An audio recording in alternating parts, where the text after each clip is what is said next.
It's cool to see some of the old video on there on the hype video going back to, I can go back to 76, 50 years ago, the Peach Bowl season in 1976. But you were out there somewhere. What section were you guys sitting in? We were 128, which it's different from when I was coming here at Commonwealth. Yeah. They have all the new club, really special seating that I'm sure a bunch of you all sit in here, but it was right on the 35-yard line, home sideline. Incredible seats. But do you remember some of those calls? I mean, is it like vivid in your mind, hearing your voice? Yeah, well, I remember the Kaywood calls too. This place opened in 73. Kentucky won the first game over Virginia Tech and then played Alabama in week 2. Seems like you might be doing something like that. We have Youngstown State on September 5th, Tom. Nothing beyond that. Nothing. You said in the video, they used a clip in your news conference, the video, you didn't come here to be average. What goes into being above average in a job as a head coach of an SEC program? Well, I think it's all about the people that you hire. We have an excellent staff here. I'd actually like anybody, all of our coaches to stand up that are sitting here, if you guys could.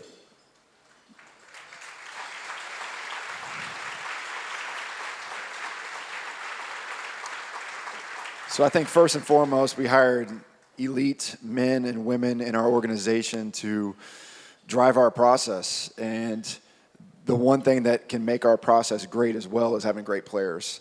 So you saw that video of all of the great players that I was mentioning in my opening press conference, and that's what we're really trying to build. I'm excited about this roster that we've built for the 26th season, and that we're going to continue to do that through high school recruiting, through portal acquisition, and really through just our process. It's what I love. Obviously, when you're recruiting, whether it's high school kids or guys out of the portal, you'd sell things like playing time. NIL is certainly part of it now. What else are you selling them on when you're trying to get them to come and be a Wildcat? To me, it's all about connection. We talk about that a ton in our program, being really connected to each other as players, where they actually enjoy playing with each other. They actually know the guy to their left and to their right. They know their story. Building connection with our coaching staff, not having transactional relationships, but really investing in our players. And then I want our players to see the connection within just our staff. You see a bunch of guys that love to coach with each other. I was at Joe Sloan's little girl Lottie's second or third birthday yesterday. It was Shrek themed, and we had some coaches there with their kids as well. And so like that type of bond, that connection's real. And then the connection with our fans and this university. That's what the big selling point is. And that all goes back to, like I mentioned, the people in our building and the people in this state. I know, because I can interact with fans and hear it, see it, there is a tremendous excitement that is building towards September 5th. You're immersed, obviously, in your job, but do you get a sense of what's out there among BBN? For sure. Everywhere I go in Lexington, everywhere I've traveled, me and my wife, we were in the Florida Keys recently, and we're checking in at the kiosk to get our rental car for me and Darby and our 2 kids. And the person across says, "Do you know where I went to school?" I was like, "I really don't." He goes, "I went to UK. This is in Key West." They're everywhere. In Key West. And he gave me keys to a 2026 Toyota minivan that was like the most UK blue you've ever seen. So I was rolling through the Florida Keys with a blue minivan. So the excitement's real. And I feel that for sure. My family does. Our coaches do. Because it's football season. It's football time in the Bluegrass. Yeah. Nobody seems, maybe somebody can tie. Nobody seems prouder of repping the BBN than people in the BBN. Wherever they're in Key West or Alaska or Russia or wherever they are, right? They're everywhere. And we had an event on Saturday night, and Coach Brooks was back in town, which was awesome to see him. Actually built a connection with him while being in Oregon. He still lives in Eugene part-time. And he kind of grabbed me by the neck and he said, "These people are effing crazy, aren't they?" And I loved it. I'm like, yeah, they are. And it's the best. It really is. There's nothing like BBN, nothing like our state to represent it, especially being a Kentuckian myself. With my history here, it's very special. Your dad played here, so what are some of your memories of growing up as a Wildcat fan? I think the biggest thing beyond the games was just like the tailgates, going to the K Club as a kid, seeing all of his teammates. They've renovated it since I was a little kid, but just being in the basement, running around, throwing the football, being in these parking lots and, tearing up your skin if you're diving for a ball, and then coming into to Commonwealth, now Kroger, and the blue-white chant back and forth, obviously our fight song, the great players, some fantastic memories here. Let's talk about the guys who are going to make some more memories for Kentucky fans. Let's start with your offensive line, because I think it was CBS Sports recently ranked them number 3 of the country. It's a group that, as the saying goes, will look great getting off the bus, but what else can you tell us about that group? They will look really good getting off the bus. I do know that. They're big, physical, and they have started a lot of games in college football. I think when you enter the portal space, it's not just about potential. You want to get guys that have real production in college. You talk about Lance Hurd. I mean, this guy's got all the attributes to be a first-round draft pick. Started the last 2 years at University of Tennessee. Tegra Shabula's got over 30 starts at Ohio State. He'll be our left guard. Colton Price was an all Big 12 center from Baylor. Had everybody in the country and chose us over Alabama.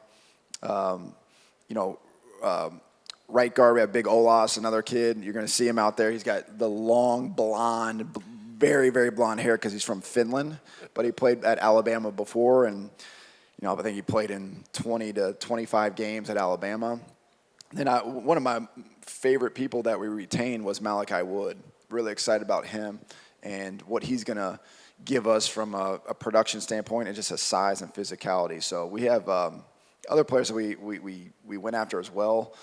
And the Big Blue Wall is real, and it's something that we want to keep representing Coach Schlarman and his legacy here. And that really embodies our team, is that unit. Let's talk about your quarterback. He went to SEC Media Days with you last week, and folks around the league got a chance to hear from him and see the kind of the confidence that he exudes. What has impressed you in what you saw on the field and maybe off the field since he arrived? Well, he's a student of the game. He has a very high football IQ coming from Notre Dame.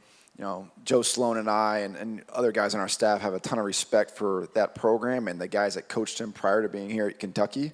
So we felt like he was in a place that coaches similar to us, and then to get him here and to see him grow within our offense has been very exciting. It seems like he's been in our system for multiple years. Got great presence in the huddle and no huddle situations. He's very accurate, throws on time, and he's mobile. I mean, this guy's a really athletic player, and I'm really excited about his opportunity to be our quarterback. You've said you want your quarterback completion rate to be around 70%, or obviously better would be even greater. What goes into getting to that number? Well, I mean, taking completions is huge. I think young quarterbacks especially, or certain offenses, really demand playing outside of the element of our offense. So we teach really touchdown, check down mentality. It's not a sign of weakness to dump the ball off to a back in the flat or a tight end in the flat, even on a play action pass, and then go get 8 yards. The game of football is really about, and it's this simple, just moving the ball forward. I know that's very elementary, but it's so key. And if quarterbacks can understand that, if they can understand that, and if we can just get 2 yards on this play, that's okay. We'll be in 2nd and 8, but it's better than 2nd and 12. So I think that's the key in being a high percentage passer. It's just understanding the game, being a manager. That doesn't mean we take away his playmaking ability, but we want to continue to push the ball down the field to score touchdowns. Kentucky fans are always wanting more throws to the tight end. Probably as long as you and I have been here watching this games as kids, they were talking about that. And there have been some really good ones that have come through here. First-team All-American and James Whalen. Your system has always relied heavily on the tight ends and having some talented guys at that spot. You come into a situation where you have some very talented tight ends to start with. Very. I really love Willie Rodriguez and what he's been able to do since we've got here, buying into our system, being a great leader vocally, works his tail off every single day. He's a Kentucky kid from Cov Cath. He's got all the attributes that I've seen over the past few years of being a very productive player in college and beyond. So I'm really excited about Willie. Took him to media days with me as well. Henry Boyer is like your true inline tight end. This guy is 6'6", 265. He actually showed a lot of promise stretching the field for us this spring. Excited about that 1-2 punch. And then you add Mikael Skinner to the mix, who is kind of a do-it-all player. He's a guy that will be able to throw screens to, hand the ball to, throw him down the field. He's a very talented football player. Got to continue to evolve his game, but I think the sky's the limit for Mikael. What about the guys that Minchie will hand it to or throw it to, the running backs, wide receivers? Tell us a little bit about those groups. Sure, yeah. I mean, our running back room has some veteran players in that room.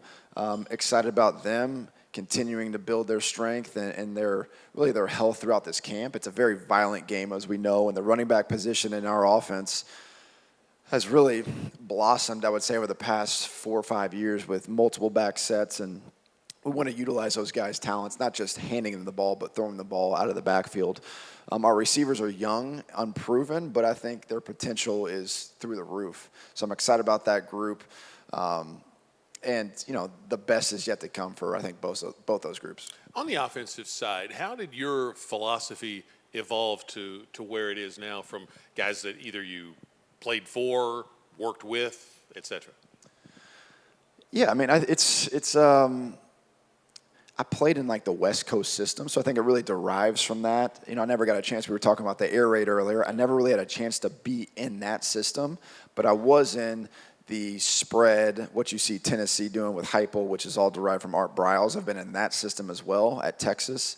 So I've had a lot of different really creative people that have known how to score touchdowns be in my life to help mentor me. And then a lot of it, when I went to Lake Trappist, was kind of some trial and error. You were at a high school that was going to win most of the games, whether I called a play or not. They were really good before me.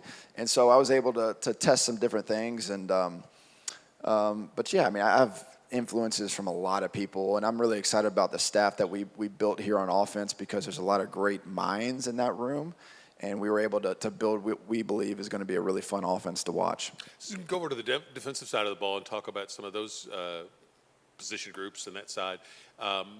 What did you tell the guys on that side of the ball that you recruited as coaches that you wanted in terms of the approach to the defense? And then also talk a little bit about the players that you inherited that stayed here, guys like Ty Bryant and others, and it seems like you have a pretty good foundation to work with there. For sure, and really excited about Jay, what he was able to build this spring schematically. It's a very aggressive defense, which I love. We've put in some different calls, too, that are going to help us if we need it, but Jay is one of the best coaches in the country. He's been a Broyles Award finalist for the top assistant in the country. He's had great defenses at multiple stops. He's a veteran. He's a guy on that side of the ball that I trust, and that staff has done a fantastic job so far. You mentioned Ty. Ty was a must-keep for us because of his production, one, the type of person he is. He's a Kentucky kid, went to Frederick Douglass High School, so it was somebody that we really wanted to keep and did keep. But I think our back end is really strong. It's probably one of the strengths of our team with Ty, with Jordan Castell, Aaron Gates. We have some young players in the back end as well. Tyrion Nichols had an outstanding spring. Looking forward to him. We added Hassan Sykes as another kid that you guys are going to hear his name this fall. That's really our field corner. DeMarcus Gardner had a great spring. So our back end is young. I think there's enough depth over that side for us to compete at a high level. Our backers are, got Grant Godfrey, Antoine Smith, some names that you all probably remember. Added Bo Barnes to the mix, who was arguably the best linebacker in the country coming out of high school just 2 years ago. Signed with the University of Texas, spent one season there, and now is with us. So excited about that linebacker core. And then our D-line, we have some fantastic players. Tavion Gatson, we had to retain. Mikees Humphrey-Grace, we had to retain. We brought Big Chops back, who was a Frederick Douglass kid from Purdue. His name is Big Chops for a reason. You guys will see him. He's big. And we're continuing to build up our young edge pieces who have a lot of talent. So it's going to be a fun, exciting defense to watch. And Coach Bateman's one of the best in the business. Special teams, what about those areas? What's exciting to you? For sure, yeah. We have 2 Australian punters, which is fun, One, Wilson I think he's 29 years old. He's got a wife and 2 kids. It's freaking awesome, His kids are running around the facility just like my kids, which is great. And then we added Tom from Murray State. So Excited about our punters. Snappers are doing a hell of a job. I think Jacob's one of the best kickers in the country. He's got a really powerful leg, not just on kickoffs, but even PAT field goal. He's done a really good job. And Coach Fleming, Parker Fleming, is my special teams coordinator. He was one of the guys I brought with me from Oregon. He also works with our inside wide receivers, but a fantastic coach and teacher, has a lot of energy and juice, and looking forward to changing the game on special teams. New look in the weight room over at the facility next door. What did you get accomplished collectively with your guys in that area leading up to the start of training camp here soon? Well, we got $3 million into that weight room. It finished in May. It took about 14 days for Sorinex, which that's a top-of-the-line weight room company that came in, completely gutted the floors, redid everything, brand new racks, brand new weights. It is fantastic. I mean, it makes us as coaches who sometimes don't work out enough want to go in that weight room because it's so great, state of the art, brand new technology, stuff that is really special. So our players and Brandon Roberts, my head strength and conditioning coach, they've been working their butt off all summer long to get themselves in shape, not for September 5th, but really for practice. That's what summer's all about, is prepping your body, your mind for the start of training camp. And they did a great job, and really excited about just the future of our strength and conditioning program. You had, I'm sure, things you obviously needed to get installed, but also just maybe mindset, culture kinds of things to get implemented in the spring. Did you hit all the marks you wanted to hit there? I think so, and we kept building on it throughout the summer. Culture or DNA is something that you can never stop doing. You can't stop preaching it. You can't stop actively embodying your DNA traits. So, like I mentioned, connections is the biggest thing, in my opinion, for a great team, is a team that loves each other, because a connected team, they play the longest or they play the hardest for the longest. So that's important to us. We had to build toughness, had to. This is a very, very, very tough game. You practice so much, and you only get 12 guaranteed opportunities. So you have to be mentally and physically tough, which we just mentioned. The weight room is a big piece of that, and just how we practice. Accountability is something that we take pride in. It's really simple. I got a simple team rule. Be where you're supposed to be, doing what you're supposed to be doing, when you're supposed to be there, with perfect effort. I think everybody in this room could live by that one rule, and you're going to be in a much healthier spot. Just show up on time, do what you're supposed to do. We talk about doing your job on the field. Well, if you can't show up on time to a meeting, how can we expect you to do your job when it really matters in front of 70,000 screaming fans in Kroger Field? And then sacrifice. We talk about like playing for Kentucky in the age of college football and college athletics, when there's so much change, new teams every year, not just us with a new staff, but across football. There's drastic changes in rosters. And so you have to play for the team on your chest. You have to. And that's that connection, and sacrificing your personal glory for the betterment of the team it's hard. It's a selfish world. Players aren't the only selfish ones. Coaches are too. People are. Fans are. Everybody has that selfish mindset at times. So we're trying to eradicate that and clear it, and go attack together as one. I remember a great story from a guy named Dallas Owens, who was a fantastic defensive back here on those great teams in the mid-'70s. I think they won 2 games in '75, went to the Peach Bowl the next year, went 10-1 the year after that. And he talked about how it got to the point those last couple of years where the players were accountable to each other, to the point that the coaches didn't need to coach things up or handle things, or somebody's late or all that kind of stuff, that players handled all of that. How do you get to that point when you're coming in new, and that's what you want to build, that player-led accountability? How do you get there? Well, there's a lot of different ways that you can do it, but yeah, you're right. I mean, player-led, coach-fed, that's something that's been said in football for a long time. This summer in particular, we called them the commanders and the co-commanders, and we almost thrusted certain players into leadership roles that were overseeing smaller groups of the team. It wasn't their position group. It was they got to choose who they wanted to lead. And we had really a plus-minus system where they were adding up points or subtracting points based on true accountability.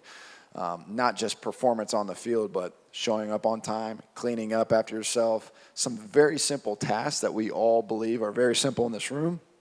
you're still dealing with 18 to 22-year-olds that think they know better than a lot of people. And so you got to continue to coach them up.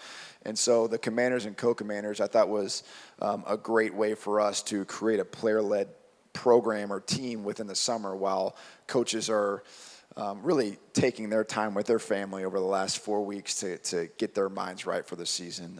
So that's one way that we do it. But it takes time. It doesn't happen overnight. You mentioned that happened more in year 3 with that team, and so we're building that, and I think identifying leaders and captains I think is huge in having a player-led team.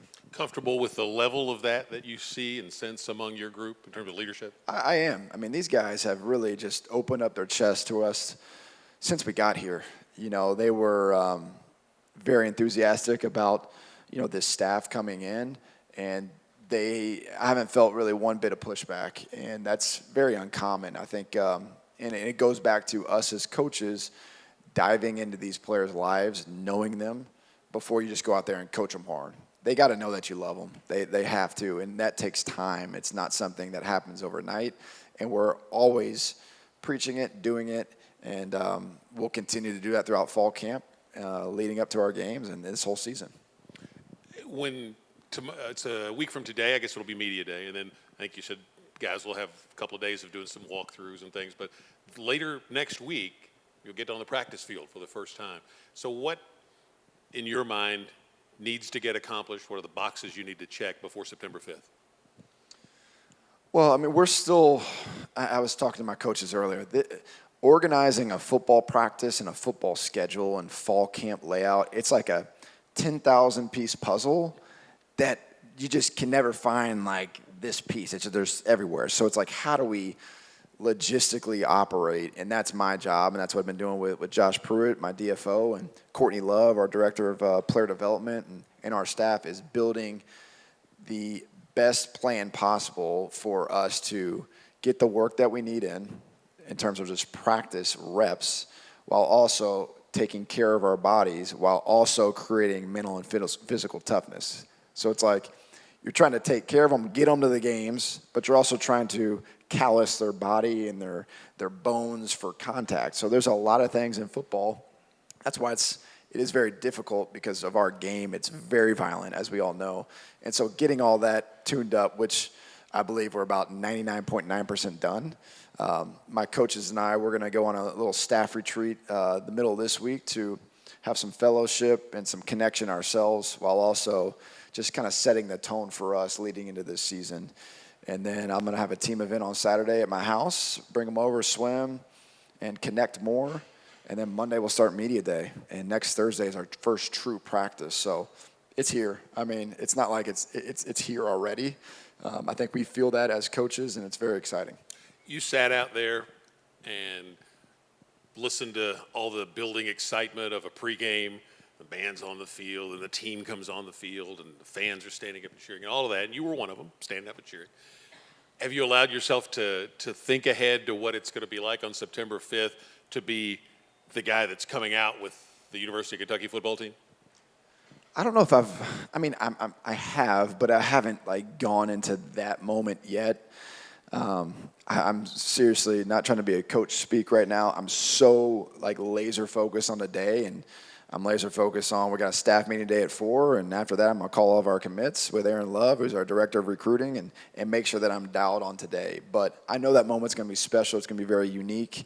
But I also, if you get so emotional in this game, then you kind of can create some poor decisions for yourself. But I'd be probably lying to you if I told you I'm not going to have probably some emotions running out of that tunnel because of everything leading up to that point. Not just coming back to UK, but just the hard work, the sacrifice of my wife, my kids, my family, everything that got me this opportunity. So it's obviously been very special to be back at UK, to be back in Kentucky, to where my family is close, but the hard work and dedication, not just from my wife, but all of the wives and all the families of the coaches on our staff, the players, that to me, that's what gets me more choked up than just, the nostalgia. It literally takes a village, and our guys and our families have done such an unbelievable job.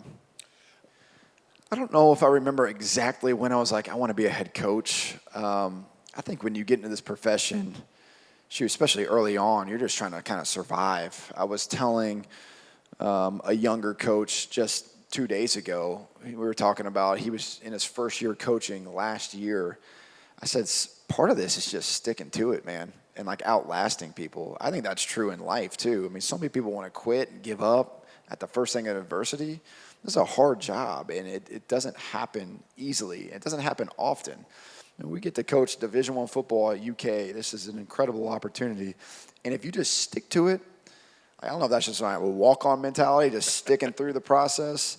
You don't guarantee success, but you guarantee you're going to learn a ton along the way about yourself, and you're going to grow as an individual. So, I think throughout my journey, each step has had a different phase, and probably when I got to Oregon is really when I felt like the opportunity to be a head coach, if I wanted to pursue that, was going to be available to me.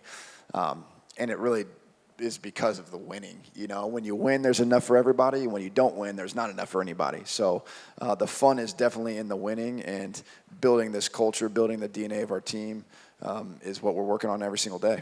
I said that last one. Let me get you one more. You're at Oregon. You're starting to think you might be a head coach at some point, and I mean, you're having success there at a program that's had a lot of success. So it's understandable that that opportunity is going to come at some point for coordinators in those jobs. What made the Kentucky job appeal to you beyond having attended games here and your dad playing here? I think knowing the process that I learned, not just from Dan Lanning at Oregon, but from Jeff Traylor at UTSA, from Bob Beatty at Trinity, being around these outstanding coaches that have shown me what a winning mindset, a winning culture looks like. To see the University of Kentucky sitting out there in the Southeastern Conference with an elite fan base, great donor support, the city of Lexington, everything that looks, smells, tastes like a winning culture and what it can be, that's what drove me to UK. Obviously, being a Kentuckian, coming here, that's one thing. But just to be able to see it from afar and know, man, these guys are 3-1 versus Florida in the last 4 years. These guys, I mean, it was a double overtime loss to Texas here, and we couldn't get it in from the 1 yard line, Just stuff like that you see from afar. They go to Oxford in 2024 and beat a potential playoff contender at Ole Miss. So I looked at teams around the country and said, man, now's the time. This is the most exciting time to be a college football fan, coach, player, because it truly can be anybody's game given the support is aligned from top down, which I do believe that we have here. So that's really what drove me to Kentucky, was knowing our process works. It stood the test of time. If I can get the right coaches and players here, this can be an organization and a football program that can be elite. Well, congratulations on this opportunity, and best of luck on year one. Thanks, Tom. Go Cats. Coach Will Stein. Thanks to all of you for coming out, joining us today. We'll see you here on September 5th.